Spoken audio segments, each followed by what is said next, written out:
Number 3, power hour underway or bonus hour. I just wanted to say power hour like an FM DJ. Huh? I am an FM DJ. I forgot about that. When's the last time you did a power hour? A power hour? Yeah. Do you know what a power hour is, or is that a modern thing? Well, I think it's a modern thing, meaning modern as in 38-year-olds know what it is. That's correct. That's correct. I should really qualify that. Modern to, like, say, 2002 to 2015. No, is that like an hour of shot drinking or something? Is that what people do? Yes, but of course it's you'd be dead if it was shots. It's a shot of beer. Shot of beer every minute for an hour. Oh, no, sir. That doesn't sound fun at all. I think that would make you violently ill. You could do it. I found out that doing shots of beer, which is not a normal thing, somehow goes into your bloodstream much faster than when you're just drinking your beer, like a full beer in a normal amount of time. It could very well be. It's been a few years. That was the one thing I would do on St. Patrick's Day. It was a power hour. Tommy's out here doing power hours. If it was on a weekend. It's just a call back to the old days. You'd be at home. You don't do that in public. You're at home. You're amongst friends. You don't do it alone. Right. But back in the day in college, I did 3 different times a Century Club, which is 100 minutes of that. And we used to, us crazy kids, we had playlists that had music that just went a minute, then the song would change. And so every time the song changed, that's how you know. Thing. Oh, yeah. Power hours were a big deal. Absolutely. Yeah. Oh, my goodness. No, that was after I was out of school, sir. There were no such things as power hours when I was in school. The 90s didn't have power hours. Now, there were hours of debauchery where there were hours where you're like, well, what kind of hour just happened right there, boys? Sure. That's for me, that this was about as wild as I get. I don't do shots well. Shots don't treat me very well. So this is the lane that I chose, and I leaned into it. I'll probably do it maybe in my 40th year. I'm 38. I'll do it one more time in my 40s. Reach back down deep to get the power hour. But when you said that just brought a huge smile to my face. Well, I haven't mentioned it yet on the show, but we should mention the passing of Gene Hackman. And since we're in off-sports subjects, you didn't know? Brother, golly, I need you to pay attention to things that are happening in the world. I should be rewarded for not being on social media or news channels. And instead, I'm not rewarded. I'm told that I should be more aware about things. I'm not going to do it. I'm just going to let you tell me when people die. Well, there's a way to be informed and not going down rabbit holes of misinformation, outright lies, pseudoscience, political outrage, and nonsense that are the makeups of most social media outlets. Yeah, you don't have to do that, but you can just find, like, I'll point you the way to a very simple news life, sir, in which there is not a square over here and a square over there in which they're screaming at each other about something that isn't true to begin with. Yeah, no. Yeah. I still think it's worth it to be out of the loop and then just to hear something like this. This is a very 1996 way of hearing that somebody died. You just say, hey, he's dead. Now that hurts. This is me talking through my initial hurt. This is a tough one. Now, we've posted photos of how Gene's been doing the last couple of years. Not good. Gene wasn't doing well. But still, the impact, damn. Well, I'm going to tell you something really quickly here about this death that's going to bum you out even more. He's 95, so you were right, those of you at home, and I'm assuming Tom, to suggest that he probably died in his sleep peacefully with no problems, and he may have. But it was not his time. You see, he was found dead along with his wife and their dog. All of them dead inside the home in New Mexico where they lived. This is sounding like, and I have not gone back to check, it probably has already been updated, like we got a sad carbon monoxide thing. I was going to say gas leak, carbon monoxide. Dog too? Oh, jeez. Oh, they're all dead. And the thing is, for Gene, look, he was probably knocking on death's door within the next couple of days anyhow, but his wife is 65. What? 30 years younger than him, and she got wiped out by this thing. Somewhere in the next life, she is pissed. I have lived with this old fogey for years and years. Hey, I'm sure Gene was actually a joy to live with. Who knows? But any man capable of being in the Royal Tenenbaums and playing the role that he did in said movie had to have been capable of making fun of himself and being lighthearted and having fun. I don't need to do it for all of you, but you younger cats, go look up Gene Hackman, The French Connection, Hoosiers, Unforgiven, Mississippi Burning, The Birdcage, No Way Out, The Conversation, Royal Tenenbaums, The Firm. We can go on and on and on. He's in everything, and he was awesome in everything he was ever in. Yes, one of the great lines in movie history, is Gene Hackman in The Birdcage when he said, "That's just what Rush Limbaugh said." It was perfectly timed, perfectly delivered. He and Robin Williams and what's his name? Yeah. Oh my God, how can I do that? Nathan Lane in the same room at the same time with perfect comedic timing.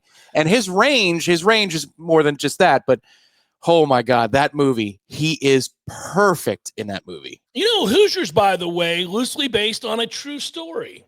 I didn't realize that about the Indiana high school team that made the run. I knew that part was real. I didn't realize that the coach that he is in that movie, Gene Hackman's character, was based on a real guy that actually did strike a player, and he was an elite coach, and he was somebody that was banished from the game for a while and did emerge later on at a small school and have success. Like, there was real weight to that character. That was the best part of the movie. Like, the weight of that character, that's heartbreaking. It is. Well, and also maybe it's because of he's playing Popeye in French Connection. Like, you could sense that character was capable of going to the lengths of a Bob Knight with his players. Could sense that there was, when he was slapping around Dennis Hopper, you're like, you've done this before, man. You have done this before. So the menace that he displayed in the movie Unforgiven, in which he's incredible, is on full display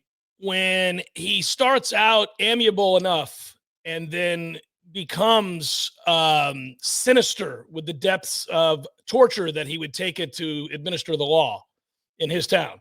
And you witnessed it on a couple of occasions. The Richard Harris character getting a beating to within an inch of his life. That's the famous, you bringing up the Queen, making fun of the president on Independence Day, that whole ass kicking. And then also when he looks right at Morgan Freeman's character and tells him, "Oh, you're going to talk to me." You're like, "Oh, buddy," the way he says that, you're like, "Ooh." Also, the sinister and righteous side of him in Mississippi Burning when he grabs your boy in the barbershop by the boys and says the line, "Don't you go mistaking me for some whole other body." You're like, holy hell, that is fantastic. Yeah. He knew he's an ex-Marine. Yes, I did know that. Yeah. He knew how to use silence as a tool. He knew how to use silence as a line of dialogue. And I really feel like this is something that Howard Stern has talked about with microphone dynamics when you're talking about presentation. It's a different form of art. But if you know how to use silence, then and this is comedic timing too, you're a master. You're a master of what you do. And you could see, even in Tenenbaums, when he goes, "But if I did." That's hilarious, but that's also born out of something much more serious. Yeah. And you can feel the weight of it because it's almost as though the camera pulls towards him. He just, man. But if I did, I remember you and I connecting on that line specifically. We both, for a movie with as many brilliant lines and moments as Royal Tenenbaums has, and it has a gazillion, for that to stand out to both of us is really, you just call me Coltrane? No. But if I did, you're like, what in the world? That is the best. Go see it, kids. And none of you remembered No Way Out, and it's really good. That's Kevin Costner. That's a long time ago. That's the 80s. That's Tom being 1 year old when that movie came out. It's worth your time over the weekend, buddy. You'd like that movie. It's good. It's well done. But that's I'll watch it on the drive to Clearwater. That's true.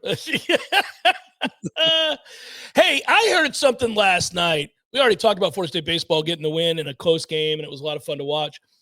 But I heard something last night from the Chris Kinnear kid, who's got such good stuff. And he said after the game about pitching and being put in this situation, this role. He's talking about Micah Posey. And his quote was, I wrote it down here.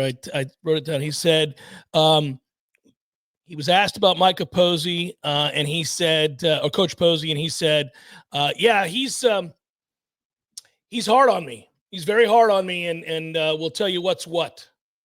I was like, man, I like that. I like that because I suspected it.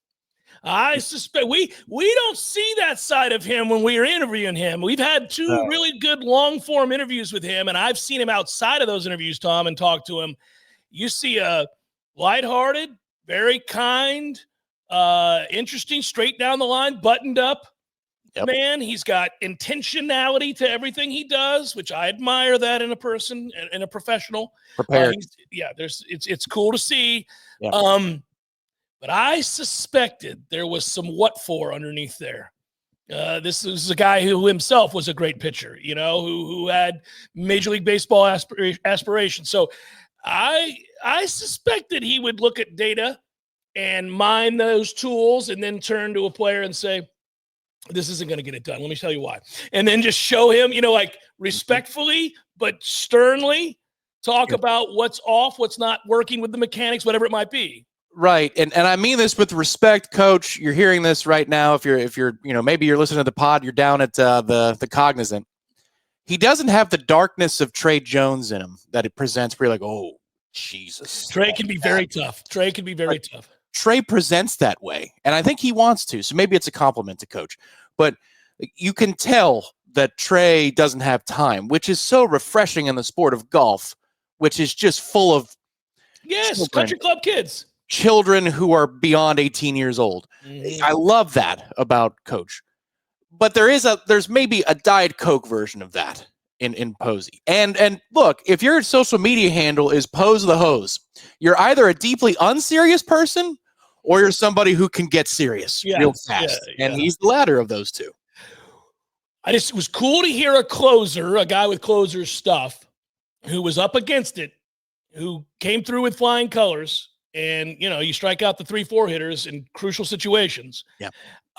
And you have upper level velocity and you're hitting the upper part of the zone with that to get bats to miss in crucial counts while dotting your curveball in the lower part of the zone to set it all up. You can tell that has been discussed about the methodology of how you need to get people out. And the look on his face when he's like, well, it's been eye-opening. He's been tough on me. But he'll tell you what's what. I'm like, that's a guy that what I'm hearing when I hear that? I hear Micah Posey walking out to the mound to have a discussion in game and looking completely calm, very, very measured, and saying something that is insightful, perhaps even scathing. Yeah. But doing so in a very calm manner and then calmly walking back to the dugout, and 10 seconds later, a pitcher having it register. He just called me soft. He just called, you know what I mean? Like it just hits that he's been insulted or called out. Yeah. Well, also what it tells you wouldn't be at Florida State if you weren't good. Correct. But within the scope of good enough to be at Florida State, this tells you this kid's got something, because as you're fond of saying, and as we're fond of recalling from our own experiences in athletics, all of us who ever played, if you were any good at any of the sports you played, your coach spent more time with you, or your coach spent more time yelling at you than your other teammates. Mm-hmm. I wasn't always like that in all sports. In fact, I was treated very nicely in many sports, which was not cool. Means I sucked. Yeah. But in some facets, like the way I played center field in baseball. Now, Tommy, you're so much better than that. Yeah, well, that's because I'm good. This tells you that Posey has a guy he likes, which is great. That's good to know, because this isn't one of the names that we were discussing on opening day or leading up to opening day. No, I think he knows that they've got a guy that can miss bats late in games because he's got that velo. And there's no doubt when you look at how hard he throws up in the zone, you're going, okay, like that's good luck catching up to that, man. That's going to be a problem. And I just think that, they do such a good job. He and Link, the whole staff, do such a good job of defining your terms. I talk about this when getting into arguments with people. You have to define your terms. What are we discussing? Let's not get off track here. Let's not get into elements of my personality you don't like and things that I wish you hadn't said or done in the past. We're talking about this, and let's define what this is so that we can intelligently discuss this. I get the sense that there are very straightforward conversations about what they expect of you in your role, or what they would like you to emerge into, or what the expectation is from a standpoint of the work on a daily basis, but also the mentality in games, how you're if you're a pitcher, how we're attacking hitters based on the stuff we know you have and where you get guys out, the scouting. If you deviate from these things, we're going to have a problem, because we have spent a lot of time putting you in the best possible position to succeed.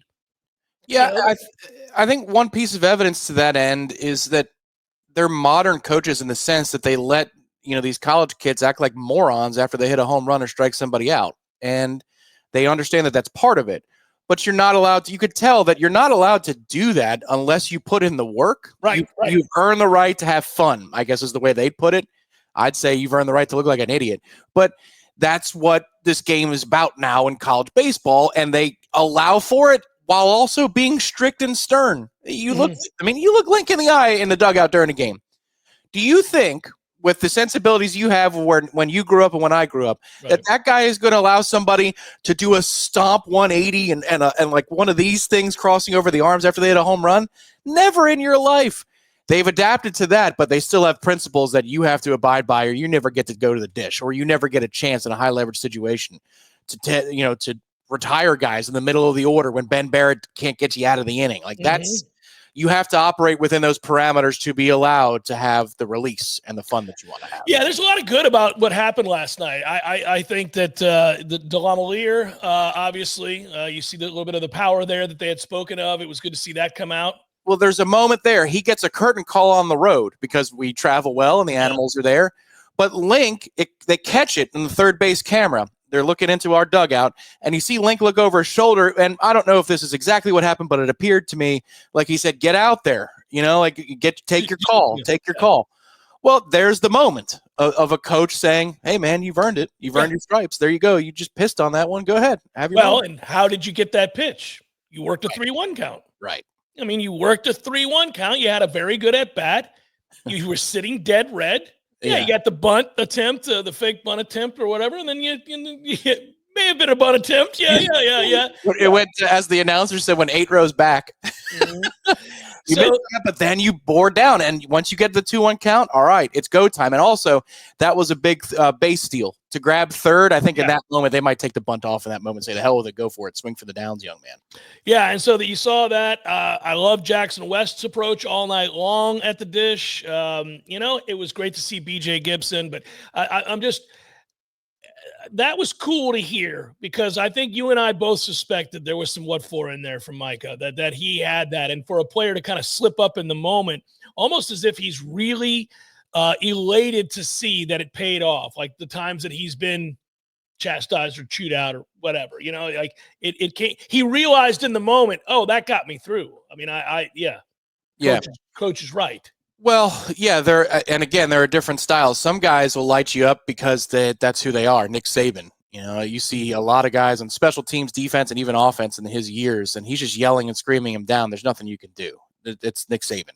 But then there are other guys that I feel like Posey, just getting into the psychology real quick, it's the preparation that allows me to criticize you. I have the answers because I took the time to research you exhaustively, that that I'm coming at you with the facts. So he establishes his credibility through the work. That's the way he strikes me. And he came over from Dallas Baptist, where he was an assistant coach of the year.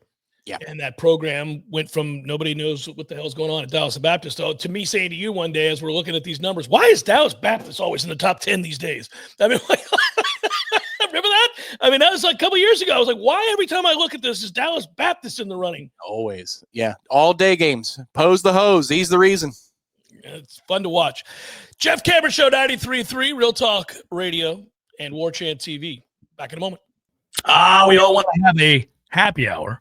We would prefer it to be a healthy happy hour, and that's where my friends at Cornbread Hemp come into play. Your healthy happy hour, a natural and healthier way to experience a carefree moment. You can relax without doing the damage that alcohol sometimes inflicts. No, sir. Cornbread's THC gummies offer a balanced sense of happiness and relaxation. Work it into your weekly routine. Maybe when you go to bed at night, calm the brain. You're not loopy. You're just feeling right. Go to sleep, get up, start your day feeling good. They are Farm Bill compliant, legal for adults over 21 years of age. Cornbread uses no harsh solvents, none of those pesticides and the like or anything like that. 10 milligrams of THC per gummy. That's for you. That's right. That's the way it works. If you're looking for a healthier way to enjoy a carefree moment, you have to give Cornbread Hemp a try. They've created a first ever USDA organic THC gummy, 100% legal. Special offer to Jeff Cameron Show listeners. You get 30% off your first order. Visit cornbreadhemp.com/warchant. Use promo code warchant at checkout. That's cornbreadhemp.com/warchant. Use code warchant for 30% off your first order. Cheers to a healthier happy hour. I shall refresh your memory before I make you depressed. SP Plus, it's a tempo and opponent-adjusted measure of college football efficiency. Why are you doing this? Well, I'll tell you why. It is a predictive measure of the most sustainable and predictable aspects of football. Now, I'm reading directly from the terminology guide to Bill Conley's SP Plus table that he uses for defense, offense, special teams, and projections. And most of you have heard of it by now, and it's just a tool. It isn't a perfect tool. In fact, to Bill Conley's credit, he cites the fact that it's not a perfect tool. It's just another measuring device. It is, however, more accurate than, say, some random dude in Memphis deciding he thinks that Marshall should be ranked 17th. So that's how this works. We try to find a little bit more of an exact science in predicting sustainable aspects of football and measurable aspects of football and where they fall, where those numbers fall year over year, and what that means about the future. Now, again, he will point out it's not a projected guess of an AP top 25 at the end of the season, for example. Off-season power rankings solely based on the information that they're able to gather with the data that they have for offensive metrics, defensive metrics, usually efficiency ratings of sorts, right? These are things that happened. This is something that you know to be a thing. Like, okay, and it's not just a snapshot of, say, how did you do last year? Because we all know Florida State didn't do well last year. But we know the year before they did very, very well. And one of the reasons that I like about the things that he uses, like returning production, recent recruiting, the recent history, you're talking about previous seasons. He used to go back 5 seasons. He adjusted going back 5 seasons because he said now that's not as predictive of a model as it used to be with all the transferring. So he's made adjustments to that. He keeps in mind that you got to go and look at, did somebody have a poor recruiting season in the traditional way? But did they then supplement that by doing very well in the portal and grabbing areas of need at a high level with the best players that were in the portal? Those are all factored in. Now they only go back 3 years. So if you've been good for 3 years in a row, you're likely going to be projected good. If you've been bad 3 years in a row, you're going to be projected poorly, obviously. And if it's a mixed bag like us, and boy, this is perhaps, and I'm going to be willing to guess it is, specifically is the greatest differentiation between seasons that he's ever seen while using the SP Plus model. Wouldn't you think that that's a fair guess, that you take a 12-0 regular season and juxtapose it to a 2-10 regular season? That's probably never been done in his modeling efforts. No, the only thing I could think of that comes close in the last 15 years, TCU had an up and down swing that was pretty violent, but yeah. I don't think it was this crazy. I mean, this is nuts, right? I mean, Florida State, and remember this, Florida State in the season prior was trending upwards as well because they had the 10-win season. So you had the 10-win season, you followed up with the 12-win or 13-win season, however you want to look at it, if you count the postseason. And so Florida State's SP plus going into last year was pretty high. Florida State was ranked in the top 25 and feeling pretty good about it, right? You could look at the data, you could look at the results, and you'd say, this seems to be a fair snapshot of what's happening to this program, to the health of this program. Real quick, as a footnote, I pulled up TCU. They have a couple of examples in the last little while. Nothing like Florida State. They're a weird program. They are. They had a 3-year run where they went 12-1, 11-2, and 6-7. And then most recently, 2022, 2023. This is the one I remember where they opened the season and you realize that they don't have defenders. I probably could help them if I flew out there. It's a Colorado game, yeah. Right, 13-2 to 5-7. So I mean that's a pretty drastic drop off, but it ain't 13-1 to 2-10. They went from playing for the national championship to 5-7. Is that what you said? Yeah, they could have given up 100 to Shador and Hunter and Deion Sanders. Yeah. All right, so we have seen some examples, but 12-0 to 2-10. I just got to believe that you haven't seen a lot of that. The initial SP Plus rankings are out. It's a very long-winded way of saying that. And they've added Missouri State and Delaware, everybody. They're now included in the mix. Just so you were wondering, I know you all were. And it's a terrible, terrible, terrible, terrible, terrible, terrible number for Florida State.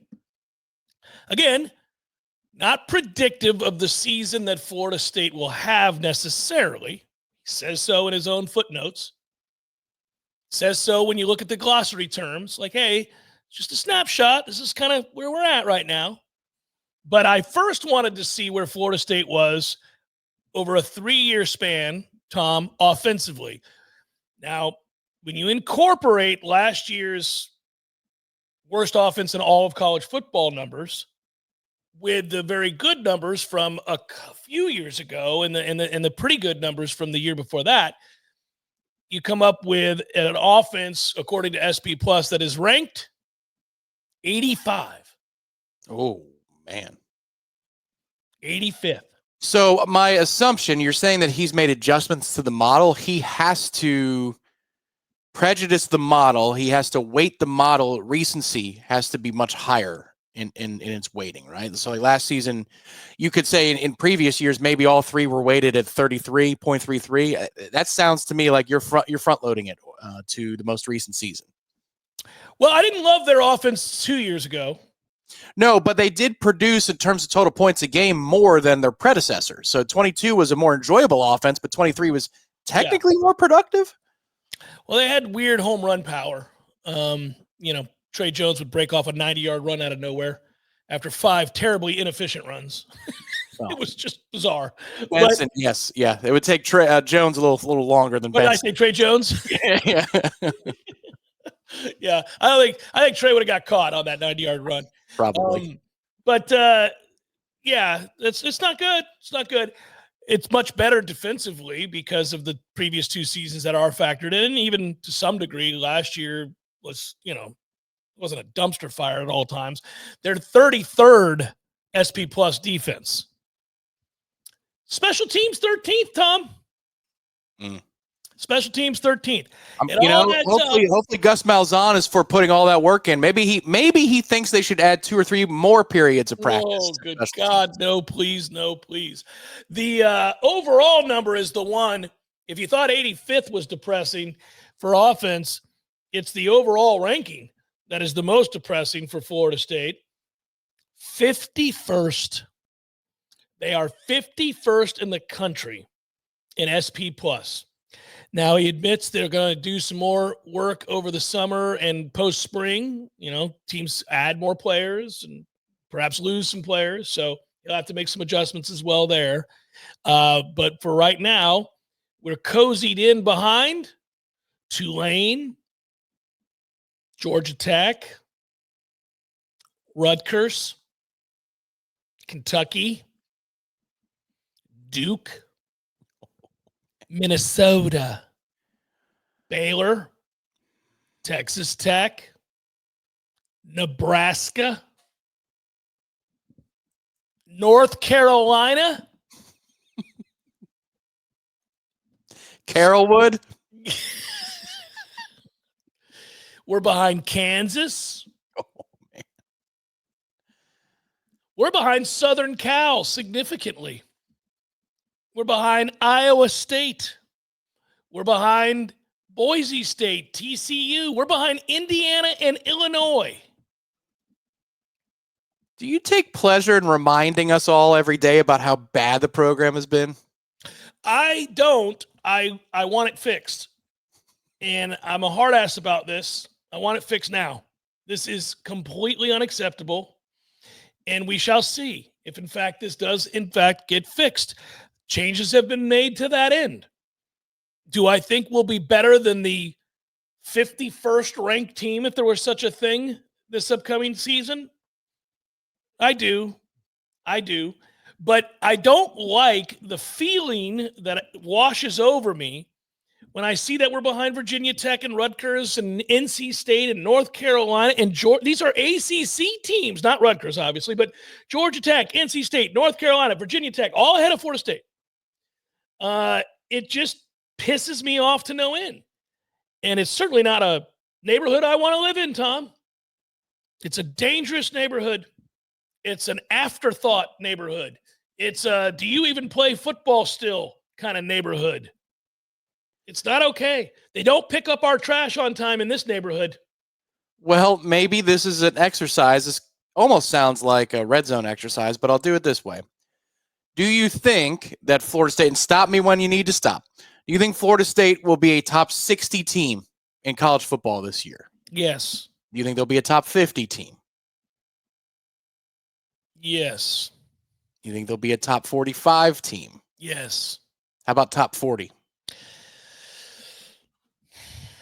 The weekly top 40? I need to, okay. Okay, I can answer it this way. We're behind Wisconsin, and they went 5-7 last year.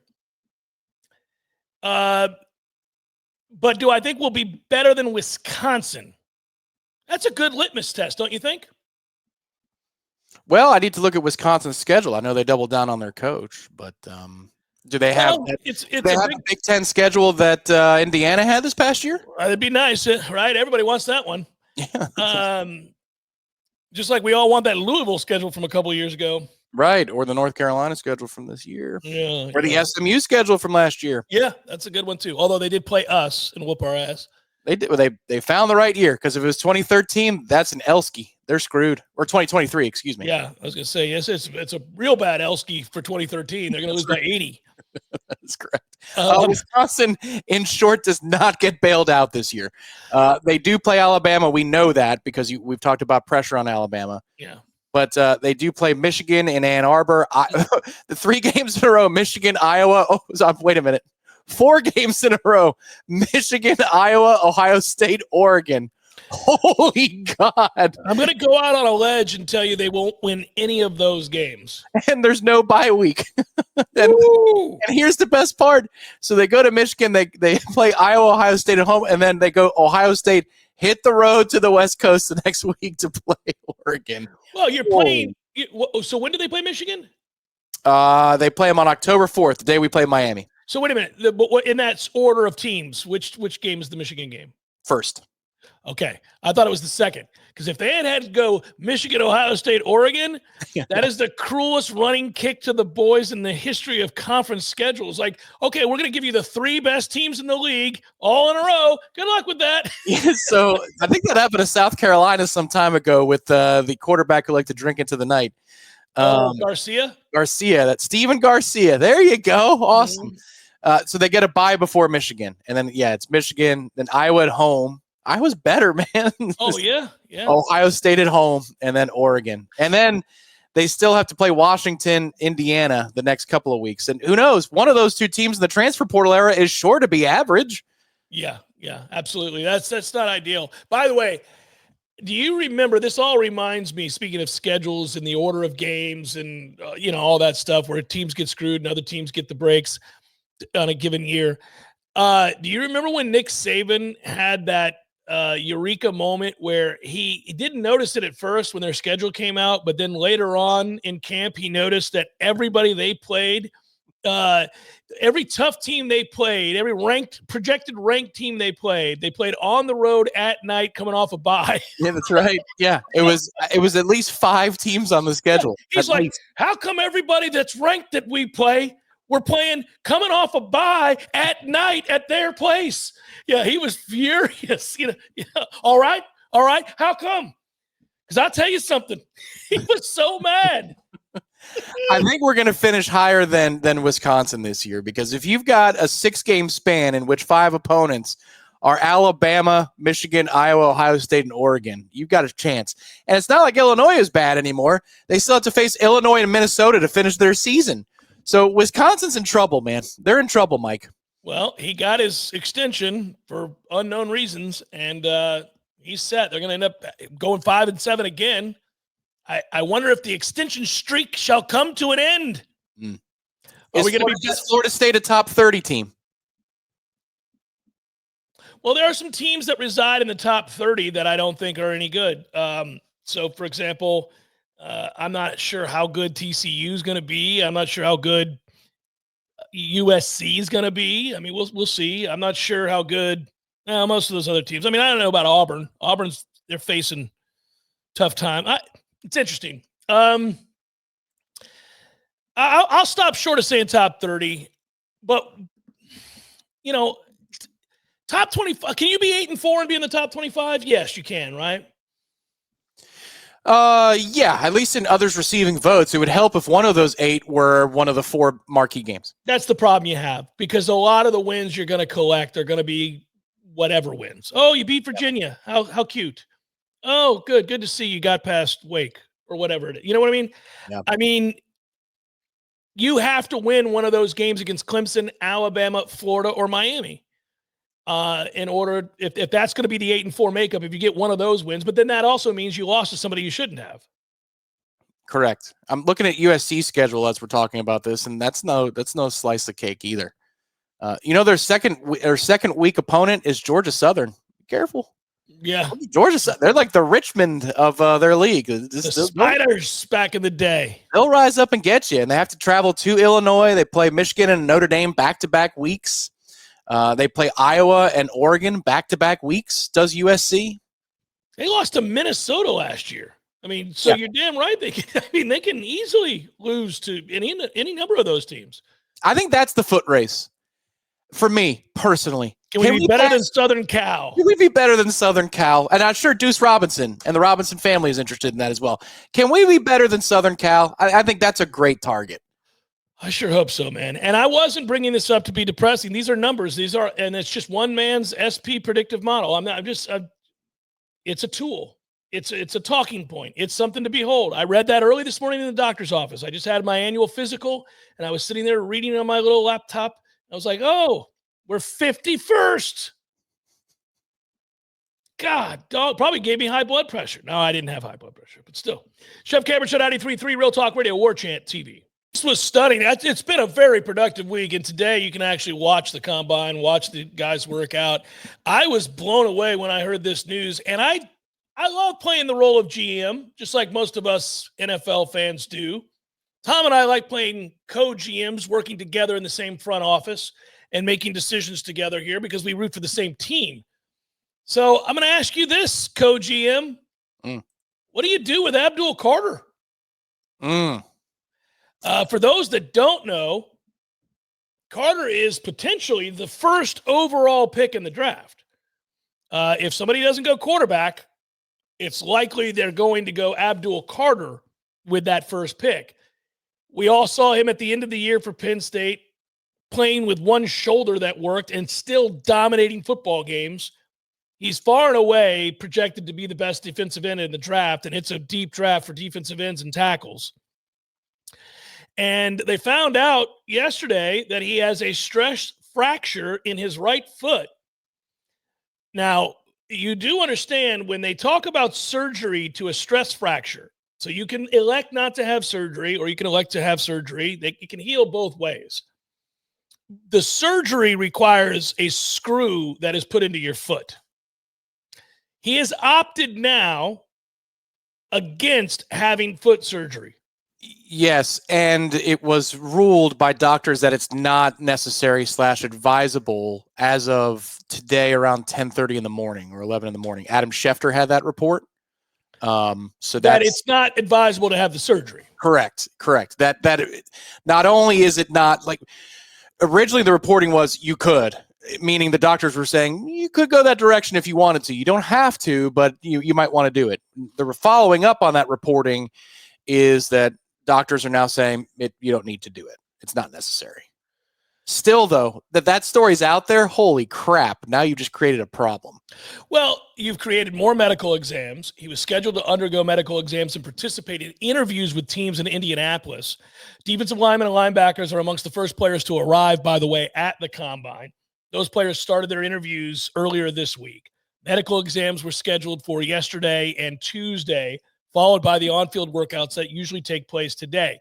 He met with reporters yesterday and basically made a case to be the number one player selected in this year's draft. Quote, I feel like I'm the best player in the country.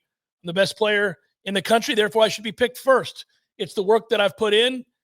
I put in that work with my dad who trained me and all the sacrifices I've made. I know I'm the best. Now, it's kind of cool to hear him say that with all that confidence. I understand it. It is hilarious to listen to his agent, and his agent is an oldie but a goodie, Drew Rosenhaus, who was asked about his client's foot injury. Quote, I couldn't be more confident that this is a non-factor. He'll put on a show on Pro Day, I promise you. Nobody will be talking about his foot. Oh, really, Drew? I love it. He might put on a show on Pro Day. He might. He's been playing with this injury for a long time, just like he was playing with the shoulder injury that he suffered against Boise State, and he played through that and whooped a lot of ass. He is a physical freak. He might very well put on a show. That part of the statement might be true. But the part about nobody's worried about it, it's a non-factor. Okay, sure.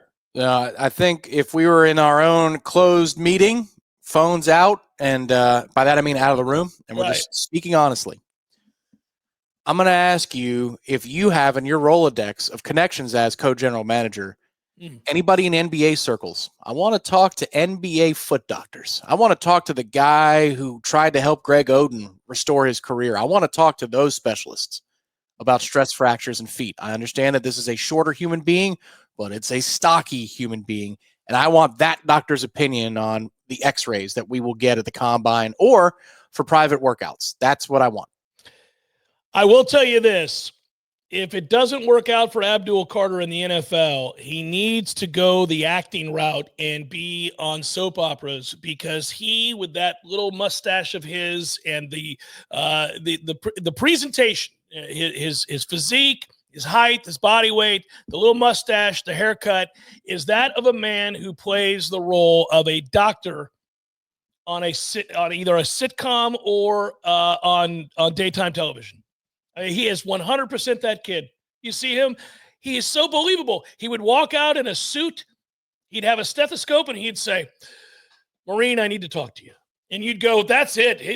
He's probably a real doctor, guys. I mean, that's the way he looks to me. I personally think that we need to do the surgery. However, my board is overruling me because of the risks to the hospital. And so therefore I have to respect the board's decision. He would say it with great believability, just merely looking as he does. Right. But we'll sign a waiver. I'm sorry. It's just not that simple. And you're like, it isn't that simple. He said it's not that simple. And you can tell he's a real doctor. That's like, he looks 100% like that. Every time I see a picture of him, I'm like, that's hilarious. You got a 1987 haircut. You got a 1987 mustache. Everything about you is that character in daytime television. You would nail it. It's like a early Billy D. Williams before he got the Jerry curl. It's fantastic. You're like, well, that is perfect. What a perfect look. This guy was born to be an actor. I don't know that I ever saw Billy D. Williams before the Jerry curl. Oh, yeah. No, he's been in a lot of different things and didn't have the Jerry. You can go back many stages of Billy D. Williams. I love the pictures from the 70s into the 80s of him. It's hilarious. It's like Like, listen, when you saw Conan the Barbarian and it was Arnold Schwarzenegger, you went, yeah, he's the only guy I think that could play this role. He was 100% that guy. It also seems more accurate that I could barely understand him. That's right. Really understand him at all. Yeah. Because this is a foreign land. I mean, that's right. Makes sense that he talks like that. Yeah. He's kind of a Viking sort of thing guy. Yeah, right. No, by the way, that movie, long before you were born, was on HBO every day in my youth. And I would come home and it was on and I would always watch it because he and Wilt Chamberlain's in it. It's crazy. Oh, really? Yeah. Oh, wow. I loved Conan when I was a kid, man. I was like, this movie is awesome. I'm trying to think of what was on when I was a kid all the time. Like when I was in college / young professional, it was U.S. Marshals. You remember that era? Oh, yeah, of course. Every day on AMC, it was U.S. Marshals this and U.S. Marshals that. Maybe the Back to the Futures? I don't know what the hell was on TNT and TBS when I was a kid all the time. Something was. In the early 80s, the movie The White Buffalo with Charles Bronson was on all the time on HBO. And I love that movie. He was searching for the white buffalo. It was like Ahab searching for the whale. Ahab, you son of a bitch. Stop the ship. What was always on in my childhood, and it was terribly annoying, and I think you would agree with me here, Little House on the Prairie was on every channel. It was on WGN. It was on TBS. It was on TNT. It was on Family Network. It was on daytime broadcast television at 10 in the morning. Every channel had Little House on the effing prairie. And my brother loved that show, and he would always watch it. And I'd be like, why are we watching Little House on the Prairie? What is going on with you? Do you want to sing show tunes? What's happening? Why are we watching this? Good work out of you, Tommy. Thanks, everybody. We will talk to you tomorrow. Until then, peace.